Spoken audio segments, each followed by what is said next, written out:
It may happen that people will ask you, why do we have so many barriers? Why do we have so many shields? And they don't understand why.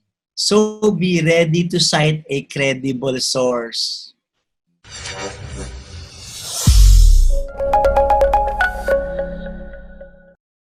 Yes. I'm showing you photos of my team. This is our office. That's how our office looks. This was in March. What day was this? This was in March 9. March 9 was a Monday. And the lockdown has not yet begun at that point. I have to organize my team, and we were watching a video on myths and misconceptions of COVID.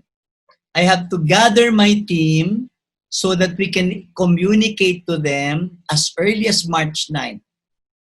And take a look at that. I'm getting a credible source. That's from CNN. Okay? Share facts and opinions. It may happen that people will ask you, why do we have so many barriers? Why do we have so many shields? And they don't understand why. So be ready to cite a credible source. That's why it's important to show in pictures that other manufacturing companies are already ahead of us and they're doing it. Because if they don't see the source, they may think it's just you. You know, some people, it's easy for us to convince them. For some people, you would need to really cite that it works for others and therefore it should also work for us.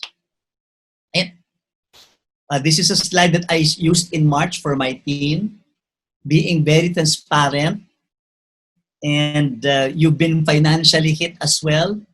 LJMB, we are also financially hit. Our training engagements, 0 in March.